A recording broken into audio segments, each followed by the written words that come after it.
محترم ناظرین، السلام علیکم ورحمۃ اللہ وبرکاتہ۔ میں زبیر ہاشمی فرمان الہی میں آپ سبھی ناظرین کا تہ دل سے خیر مقدم کرتا ہوں۔ ناظرین، کل ہم نے سورہ آل عمران کی تلاوت اور اس کا ترجمہ مکمل کیا اور سورہ نساء کی ابتدائی 5 آیتوں کی تلاوت اور اس کا ترجمہ سننے کا بھی شرف حاصل کیا۔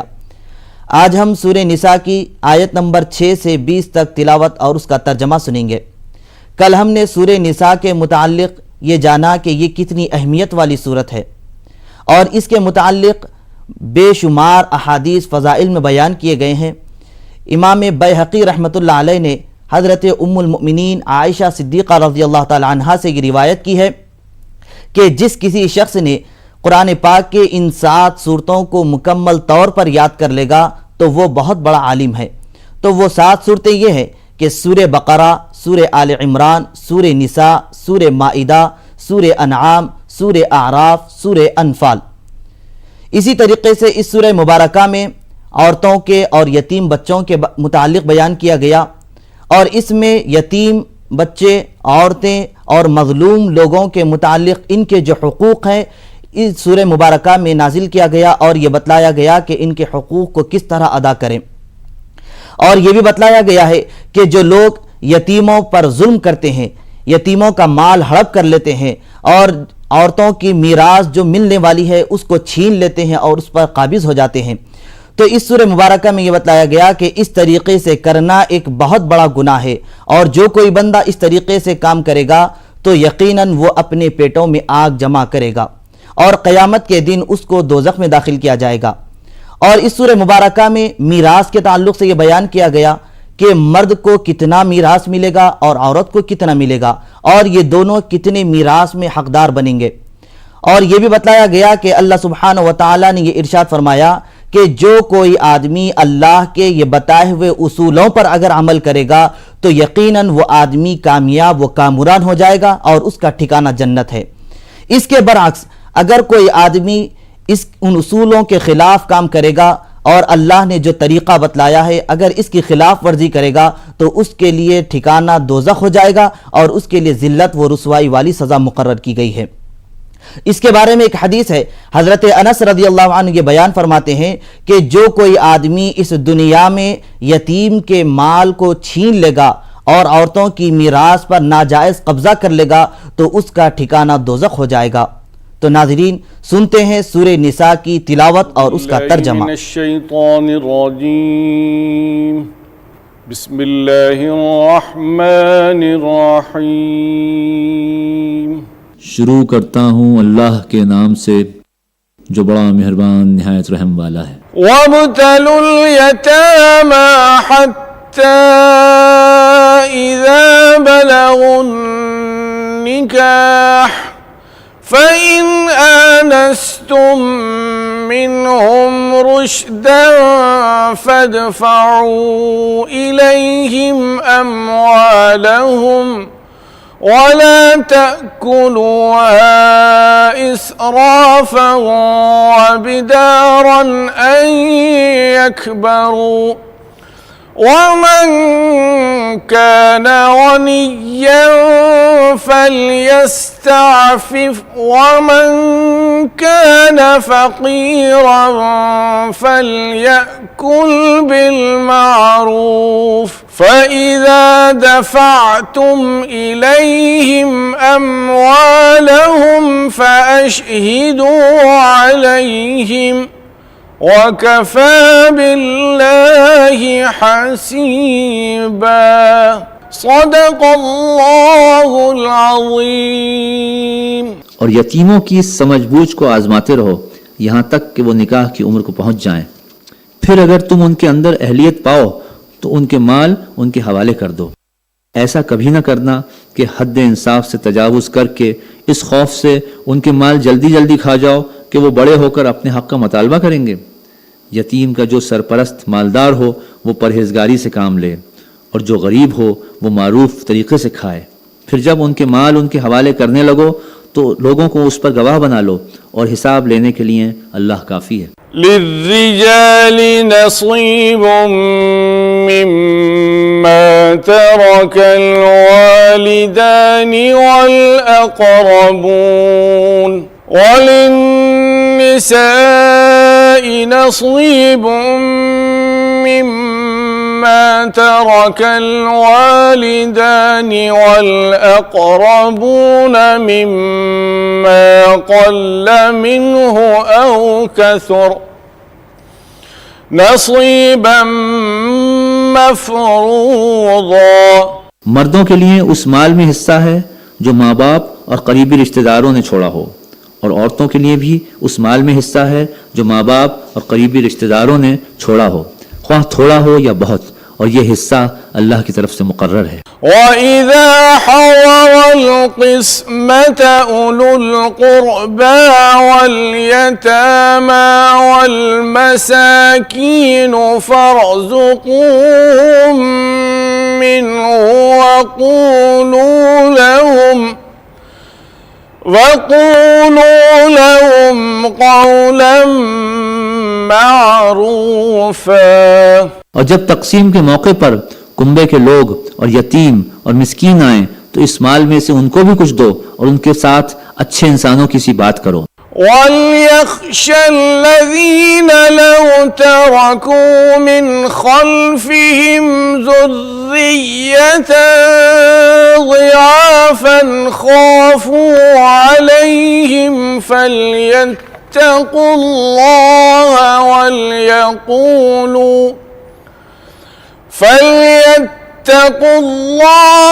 وَلْيَقُولُوا قَوْلًا سَدِيدًا۔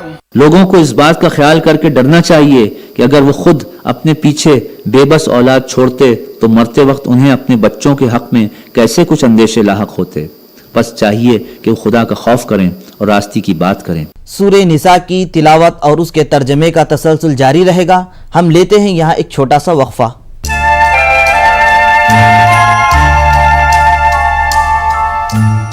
کے بعد آپ سب کا ایک بار پھر خیر مقدم ہے۔ ناظرین، آج جن آیتوں کی تلاوت کی جا رہی ہے ان میں میراث کے احکامات بتلائے جا رہے ہیں کہ اگر کوئی مالدار انسان مر جائے تو اس کی میراث اس کے خاندان کے کون سے افراد کو کتنی مقدار میں ملے گی۔ اور ان آیتوں میں ایک اور بات کی طرف بھی یہ اشارہ کیا جا رہا ہے کہ اگر کوئی آدمی مر جائے گا تو مال و دولت اس کے کام نہیں آئے گی، یعنی جیسے ہی جسم سے روح نکل جائے گی تو اب وہ اس نے زندگی میں جتنا مال و دولت کمایا تھا تو وہ کام اس کو مرنے کے بعد نہیں آئے گی۔ ہاں البتہ اس دولت کے ذریعے اگر وہ کوئی نیک کام کیا ہو جو اللہ اور اس کے رسول صلی اللہ علیہ وسلم کی خوشنودی حاصل کرنے کے لیے کیا تو یقیناً وہ چیز اس کے لیے کام آ سکتی ہے۔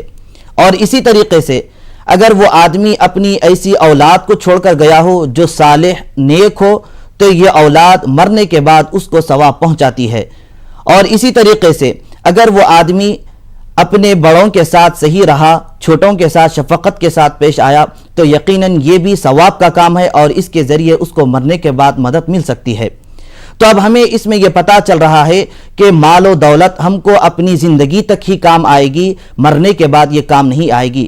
ہاں اپنے بڑوں کی اور بزرگوں کی دعائیں ہمارے ساتھ کام آ سکتی ہے، اور جو ہم مال کے ذریعے اللہ کی راہ میں خیرات کرتے ہیں، لوگوں کی مدد کرتے ہیں تو یقیناً اس کا ثواب ہمیں مرنے کے بعد ضرور ملتا ہے۔ تو ناظرین، ہم اس بات کی پیش نظر رکھیں کہ ہم بھی اپنے مال و دولت کے ذریعے اللہ کی راہ میں کچھ نہ کچھ خیرات کریں، کیونکہ ہماری جو مرنے کے بعد زندگی ہے وہ بہتر سے بہتر ہو سکے۔ تو چلیے ایک بار پھر سنتے ہیں سورہ نساء کی تلاوت اور اس کا ترجمہ۔ إن الذين يأكلون أموال اليتامى ظلما إنما يأكلون في بطونهم نارا وسيصلون سعيرا۔ جو لوگ ظلم کے ساتھ یتیموں کے مال کھاتے ہیں در حقیقت وہ اپنے پیٹ میں آگ بھر رہے ہیں اور وہ ضرور جہنم کی بھڑکتی ہوئی آگ میں جھونکے جائیں گے۔ يوصيكم الله في أولادكم للذكر للذكر مثل حظ الأنثيين فإن كن نساء فوق اثنتين فلهن ثلثا ما ترك وإن كانت واحدة فلها النصف ولأبويه لكل واحد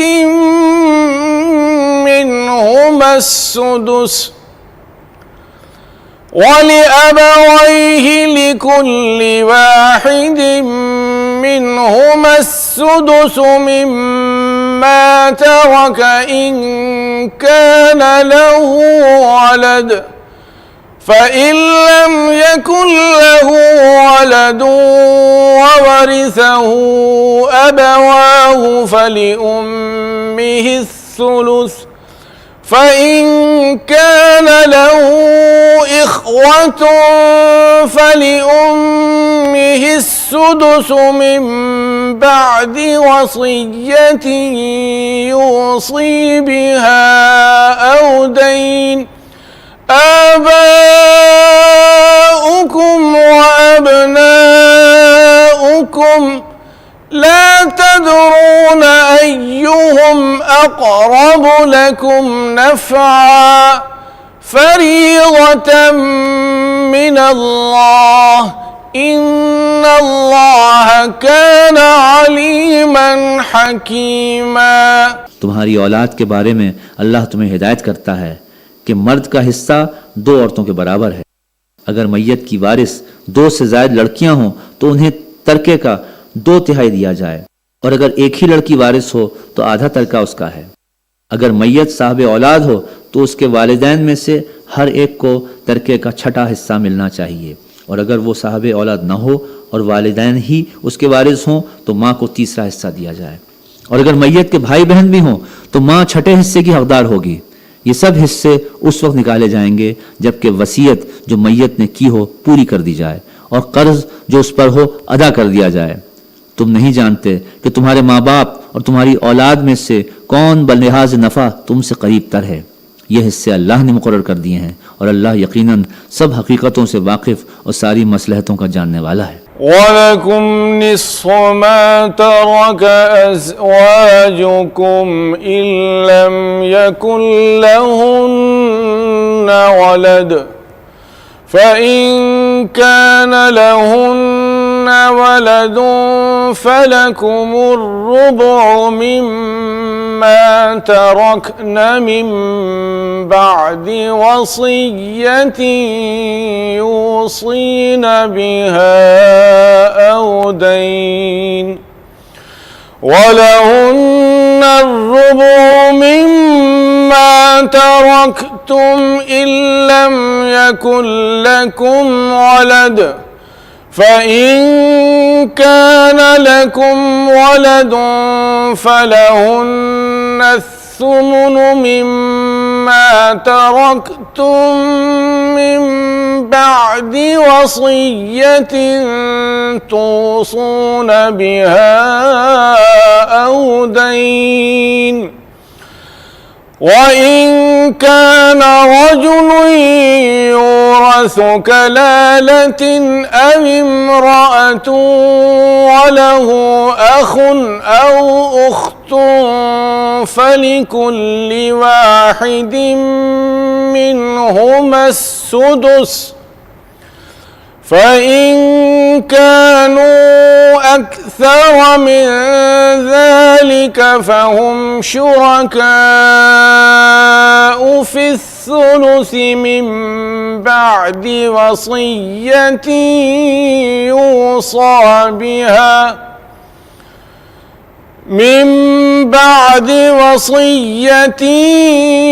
يُوصَى بها أو دين غير مضار وصية من الله والله عليم حليم. اور تمہاری بیویوں نے جو کچھ چھوڑا ہو اس کا آدھا حصہ تمہیں ملے گا. اگر وہ بے اولاد ہوں ورنہ اولاد ہونے کی صورت میں ترکے کا 1/4 حصہ تمہارا ہے، جبکہ وصیت جو انہوں نے کی ہو پوری کر دی جائے اور قرض جو انہوں نے چھوڑا ہو ادا کر دیا جائے، اور وہ تمہارے ترکے میں سے 1/4 کی حقدار ہوں گی اگر تم بے اولاد ہو، ورنہ صاحب اولاد ہونے کی صورت میں ان کا حصہ 8واں ہوگا، بعد اس کے کہ جو وصیت تم نے کی ہو وہ پوری کر دی جائے اور جو قرض تم نے چھوڑا ہو وہ ادا کر دیا جائے۔ اور اگر وہ مرد یا عورت جس کی میراث تقسیم طلب ہے بے اولاد بھی ہو اور اس کے ماں باپ بھی زندہ نہ ہو، مگر اس کا ایک بھائی یا ایک بہن موجود ہو، تو بھائی اور بہن ہر ایک کو 6واں حصہ ملے گا، اور بھائی بہن ایک سے زیادہ ہوں تو کل ترکے کا 1/3 میں وہ سب شریک ہوں گے، جبکہ وصیت جو کی گئی ہو پوری کر دی جائے اور قرض جو میت نے چھوڑا ہو ادا کر دیا جائے، بشرطے کہ وہ نقصان دہ نہ ہو۔ یہ حکم ہے اللہ کی طرف سے، اور اللہ دانا اور بینا اور نرم خو ہے۔ سورہ نساء کی آیتوں کی تلاوت اور اس کا ترجمہ جاری رہے گا۔ ہم لوٹ کر آتے ہیں ایک چھوٹے سے وقفے کے بعد۔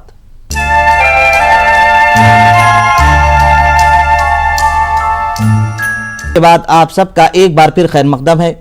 ناظرین، سورہ نساء کی آیت نمبر 17 اور 18 میں توبہ کے متعلق بیان کیا جا رہا ہے کہ توبہ کس شخص کی قبول ہوتی ہے۔ سب سے پہلے ہم توبہ کا مطلب جان لیں گے کہ توبہ کا مطلب یہ ہوتا ہے کہ آدمی سے اگر کوئی گناہ سرزد ہو جائے، پھر اسے یہ احساس ہو جائے کہ فلاں وقت مجھ سے یہ گناہ ہوا ہے، تو اللہ کی بارگاہ میں حاضر ہو جائے اور اپنے اس گناہ پر ندامت کا اظہار کرتے ہوئے یہ کہے کہ اے مولا، مجھ سے یہ گناہ صادر ہوا ہے، تو اس گناہ کو معاف فرما دے اور آئندہ سے ایسا کوئی گناہ نہ کروں گا۔ تو یہ ہے توبہ کی قبولیت۔ اور اللہ سبحانہ وتعالی نے توبہ کی قبولیت ان لوگوں کے لیے مقرر فرمائی ہے جو لوگ انجانے میں غلطی کر بیٹھتے ہیں اور دوبارہ نہ کرنے کا عزم کر لیتے ہیں۔ تو ناظرین، یہ توبہ کے تعلق سے بیان کیا گیا۔ چلیے ایک بار پھر سورہ نساء کی آج کی بچی ہوئی آیتوں کی تلاوت اور اس کا ترجمہ سنتے ہیں۔ تلك حدود الله ومن يطع الله ورسوله يدخله جنات تجري من تحتها الأنهار ومن يطع الله ورسوله يدخله جنات تجري من تحتها الأنهار خالدين فيها وذلك الفوز العظيم۔ یہ اللہ کی مقرر کی ہوئی حدیں ہیں۔ جو اللہ اور اس کے رسول کی اطاعت کرے گا اسے اللہ ایسے باغوں میں داخل کرے گا جن کے نیچے نہریں بہتی ہوں گی، اور ان باغوں میں وہ ہمیشہ رہے گا، اور یہی بڑی کامیابی ہے۔ ومن يعص الله ورسوله ويتعد حدوده يدخله نارا خالدا فيها وَلَهُ عَذَابٌ مُّهِينٌ۔ اور جو اللہ اور اس کے رسول کی نافرمانی کرے گا اور اس کی مقرر کی ہوئی حدوں سے تجاوز کر جائے گا، اسے اللہ آگ میں ڈالے گا جس میں وہ ہمیشہ رہے گا، اور اس کے لیے رسوا کن سزا ہے۔ واللاتي يأتين الفاحشة من نسائكم فاستشهدوا عليهن 4 منكم فإن شهدوا فأمسكوهن في البيوت حتى يتوفاهن الموت أو يجعل الله لهن سبيلا۔ تمہاری عورتوں میں سے جو بدکاری کی مرتکب ہوں ان پر اپنے میں سے 4 آدمیوں کی گواہی لو، اور اگر 4 آدمی گواہی دے دیں تو ان کو گھروں میں بند رکھو یہاں تک کہ انہیں موت آ جائے یا اللہ ان کے لیے کوئی راستہ نکال دے۔ واللذان يأتيانها منكم فإن تابا وأصلحا فأعرضوا عنهما إن الله كان توابا رحيما۔ اور تم میں سے جو اس فعل کا ارتکاب کریں ان دونوں کو تکلیف دو، پھر اگر وہ توبہ کریں اور اپنی اصلاح کر لیں تو انہیں چھوڑ دو کہ اللہ بہت توبہ قبول کرنے والا اور رحم فرمانے والا ہے۔ إنما التوبة على الله الذين يعملون السوء بجهالة ثم يتوبون من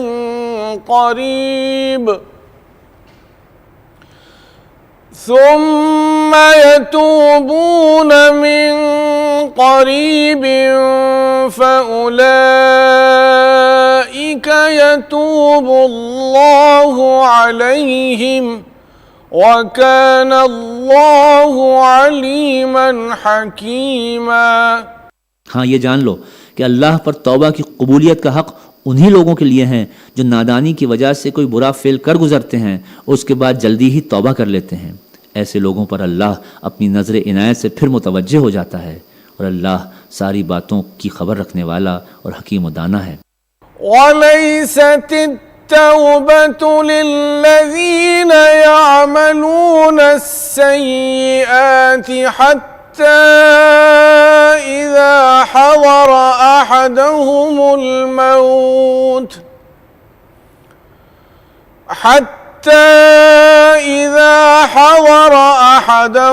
الموت قال إني تبت الآن ولا الذين يموتون وهم كفار أولئك أعتدنا لهم عذابا أليما۔ مگر توبہ ان لوگوں کے لیے نہیں ہے جو برے کام کیے چلے جاتے ہیں یہاں تک کہ جب ان میں سے کسی کی موت کا وقت آ جاتا ہے اس وقت وہ کہتا ہے کہ اب میں نے توبہ کی۔ اور اسی طرح توبہ ان لوگوں کے لیے بھی نہیں ہے جو مرتے دم تک کافر رہیں، ایسے لوگوں کے لیے تو ہم نے دردناک سزا تیار کر رکھی ہے۔ يا أيها الذين آمنوا لا يحل لكم أن ترثوا النساء كرها ولا تعضلوهن لتذهبوا ببعض ما آتيتموهن إلا أن يأتين بفاحشة مبينة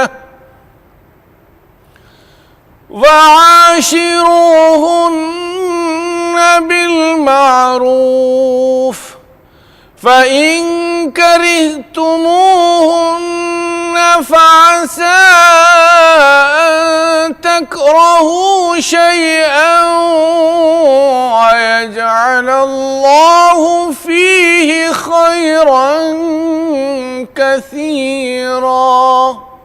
اے لوگو جو ایمان لائے ہو، تمہارے لیے یہ حلال نہیں ہے کہ زبردستی عورتوں کے وارث بن بیٹھو، اور نہ یہ حلال ہے کہ انہیں تنگ کر کے اس مہر کا کچھ حصہ اڑا لینے کی کوشش کرو جو تم انہیں دے چکے ہو۔ ہاں اگر وہ کسی صریح بد چلنی کی مرتکب ہوں تو ضرور تمہیں تنگ کرنے کا حق ہے، ان کے ساتھ بھلے طریقے سے زندگی بسر کرو۔ اگر وہ تمہیں ناپسند ہوں تو ہو سکتا ہے کہ ایک چیز تمہیں پسند نہ ہو مگر اللہ نے اس میں بہت سی بھلائی رکھ دی ہو۔ وَإِنْ أَرَدْتُمُ اسْتِبْدَالَ زَوْجٍ مَكَانَ زَوْجٍ وَآتَيْتُمْ إِحْدَاهُنَّ قِنطَارًا فَلَا تَأْخُذُوا مِنْهُ شَيْئًا أَتَأْخُذُونَهُ بُهْتَانًا وَإِثْمًا مُبِينًا۔ اور اگر تم ایک بیوی کی جگہ دوسری بیوی لے آنے کا ارادہ ہی کر لو تو خواہ تم نے اسے ڈھیر سا مال ہی کیوں نہ دیا ہو، اس میں سے کچھ واپس نہ لے لینا۔ اللہ رب العزت سے دعا ہے کہ ہم سب کو قرآن پاک کے احکامات پر بخوبی عمل کرنے کی توفیق نصیب فرمائے۔ کل ہم انشاءاللہ دوبارہ اسی وقت سورہ نساء کی تلاوت اور اس کے ترجمے کے ساتھ حاضر رہیں گے. تب تک کے لیے ہمیں اور ہماری پوری ٹیم کو اجازت دیں. خدا حافظ.